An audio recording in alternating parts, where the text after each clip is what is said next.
Amanya na Habwe Precious kuva mu Elgon Advocates ngafewa n'amateeka aba omugaga Don Chris akulira company ya Sky Pins Tour and Travel. Nabo mulabe baruwa eno twagiweereza manager w'Ekivulu ekyali ekya Gabi omuyimbi owa gospel.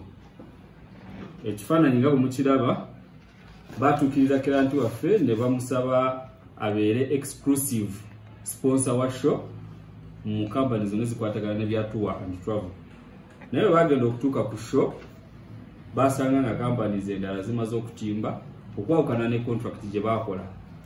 So basasola sente zaabwe naye bagenda okutuuka bye bakanyako si bye bakola.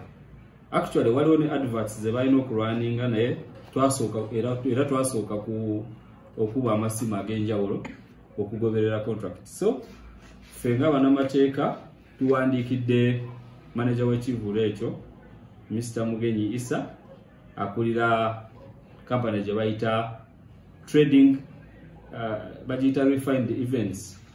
Actually refined events twabawadde ennaku nya kati wasigaddeyo lumu tweyunge mu kooti butereevu naye nga magezi gembawa baje batuuleko naffe sente zasasulwa bazituddize nga tetunaba ng'ekiwundu tekinasamba ddagala kubanga ebyaffe mubimanyi kasita tusalawo nti tukutte ku musango tuba tujja kugusa era kiranti waffe aba ajja kufuna sente ze zeyateekamu.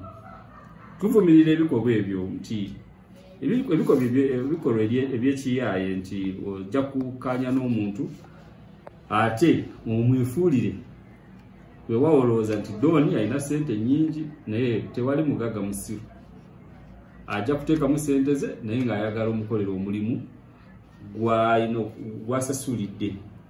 So yena eyakwata ku sente zino tumusaba gye aveeyo asasule sente za Don Chris.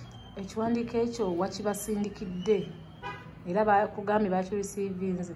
Ekiwandiiko bakifunye bulungi nnyo era twayogedde ne tukyatingamuko.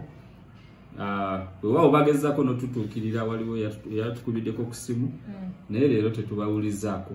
Ng'agamba atya ku simu? Ng'asaba tutuule tulabe engeri gye tukigonjoola naye siraba tanaba kuddamu okukubako ku kasimu.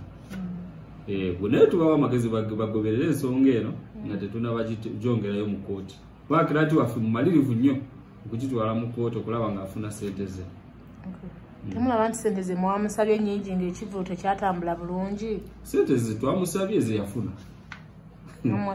Sente ze twateeseemu mu kiwandiiko kennyini ze yafuna. Oba bw'aba ayagala nti omugaga amusalireko oba ki byonna basobola okujja ne tutuula ne tuteesa ne tulaba bwe tuzisalaasala. Eno yonna industry eba ya ndongo nti bwe muba musazeewo okugamba nti tugende tutuule ku mmeeza era nakyo kyanirizibwa. Kyobola batuwandiika amabaluwa gano nga tetunabagenda mu kooti. Eno ebbaluwa eba eyita abantu bajje batuule ng'embeera tenaba kusajjuka. Kwe kuwandiika ekiwandiiko kino ng'omutegeeza such that bw'aba akyalinamu ak'obuntu akasobola okujja ne mateesa bajje bateese oba bw'omunnyonnyola nti ekintu kyagaanye tekyakoze bulungi asobola otegeera naye si kumuyisaamu mu maaso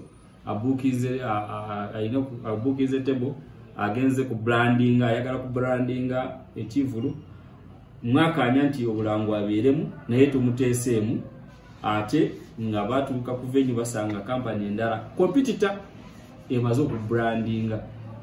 Tosobola kusembereza petroli ku muliro oba ojja kukola ki ojja kwonoona. Tosobola kulanga kampani zeziri competitive the same show ne bw'oba ng'oyagala sente ozagala otya. So ebyo byaffe kirati waffe mumalirivu okutwala ensonga eno mu maaso bwe tuba nga tebasobodde okututuukirira okulaba nga tuzigonjoola ensonga zino.